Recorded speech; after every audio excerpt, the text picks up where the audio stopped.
Assalamualaikum warahmatullahi wabarakatuh. Teman-teman semua, terima kasih telah mengklik video ini di tanggal 15 April 2021. Kita kembali lagi ke atas sirkuit MotoGP Mandalika untuk melihat bagaimana progres dari keseluruhan lintasan yang dibangun sepanjang 4,31 km dengan jumlah 17 tikungan.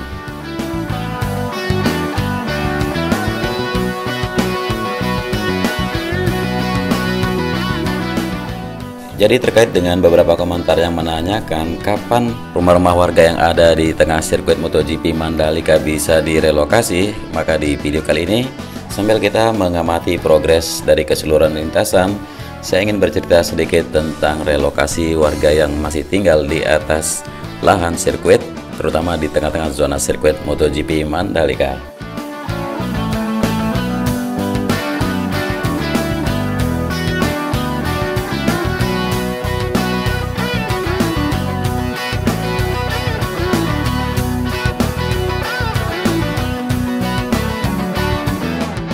Jadi untuk masalah relokasi warga yang masih tinggal di tengah zona sirkuit MotoGP Mandalika sudah mulai dilakukan sejak beberapa hari kemarin. Ya, dari beberapa cerita, salah satu cerita yang bisa saya bagikan di sini dengan warga yang terdampak pembangunan sirkuit MotoGP Mandalika. Jadi warga di sini mengaku kehilangan tanah tempat kelahirannya. Ya, bisa kita mengerti kesedihan yang dirasakan oleh seseorang warga bernama Damar, umur 43 tahun, seorang warga dusun Abunut, Desa Kuta, Kecamatan Pujut, Lombok Tengah, sebab dia harus segera meninggalkan tanah kelahiran yang akan segera disulap menjadi sirkuit MotoGP Mandalika.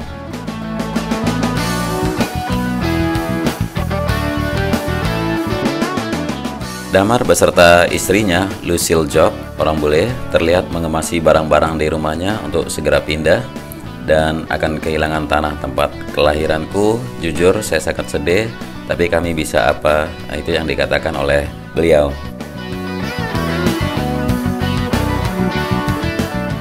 Damar sempat mengatakan sangat berat untuk meninggalkan kampung halaman rumahnya tersebut karena di sini dia merasa lahir, tumbuh dan berjuang bersama keluarga, dan sekarang semua ini dirasa sudah berakhir dan harus pergi meninggalkan lokasi sirkuit MotoGP Mandalika yang merupakan tempat tinggalnya.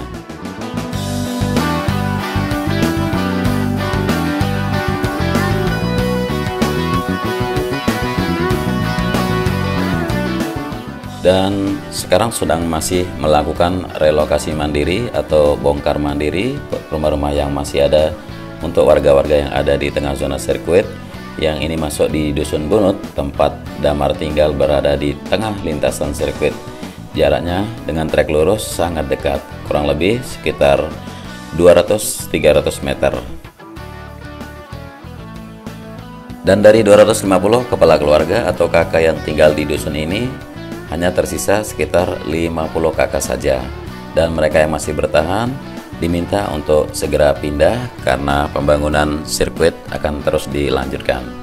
Sebab pihak pengembang pembangunan Indonesia Tourism Development Corporation atau ITDC memberi tenggat waktu kepada warga untuk meninggalkan rumah mereka sampai hari Kamis ini. Dan awalnya diberikan tenggat waktu dari kemarin, mereka meminta untuk semua untuk segera angkat kaki, harus pergi, diberi waktu sampai hari Kamis, dan mulai Kamis ini akan segera digusur.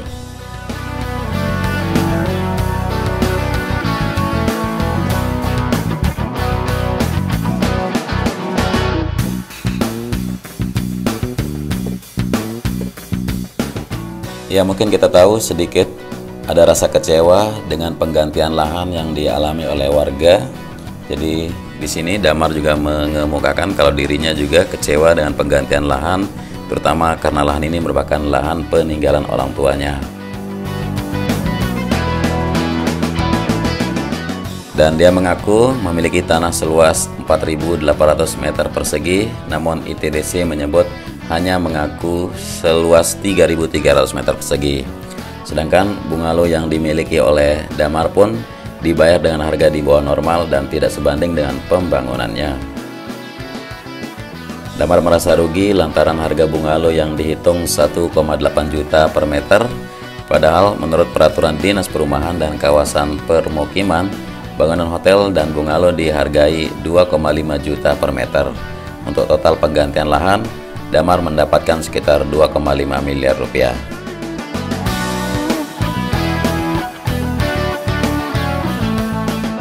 Dan sebelumnya, Managing Director Dorna Sport Carlos Espleta juga melakukan inspeksi kesiapan pembangunan sirkuit MotoGP di Lombok, Nusa Tenggara Barat pada Rabu 7 April lalu. Dalam tinjauan itu, Wakil Menteri BUMN hadir juga.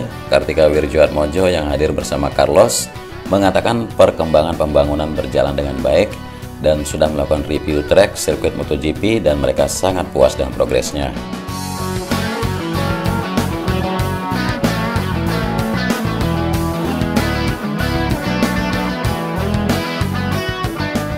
Jadi pihak pengembang mengungkapkan pembangunan bisa ditarget untuk rampung pada Juli 2021 ini. Semua progres on the track dan harapan semua bisa selesaikan di bulan Juli 2021. Ini yang diucapkan oleh Pak Wamen BUMN. Dan beliau juga menyebut kalau pembangunan kawasan Mandalika bertujuan untuk menyejahterakan masyarakat, khususnya di Pulau Lombok, Nusa Tenggara Barat, bahkan umumnya di Indonesia.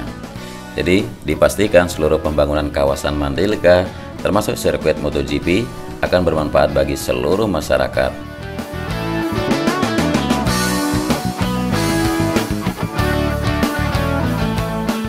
Oke teman-teman, tidak terasa sudah di tikungan yang ke-16. Kita sekarang memantau bagaimana progres yang ada atau pencapaian dari sirkuit MotoGP Mandalika di hari ini. Kita berbelok kanan di tikungan 16 di sini.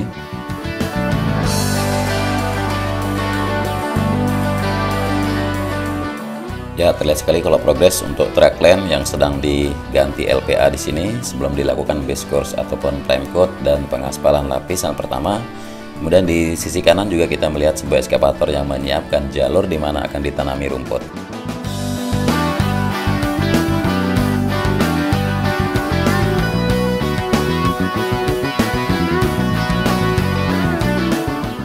Dan kita sudah kembali di tikungan yang ke-17 yang merupakan tikungan yang terakhir dari sirkuit MotoGP Mandalika.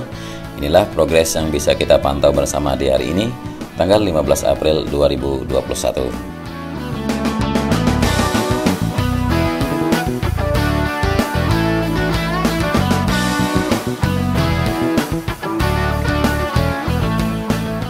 Mungkin ini saja yang bisa saya bagikan di dalam video ini buat teman-teman semua.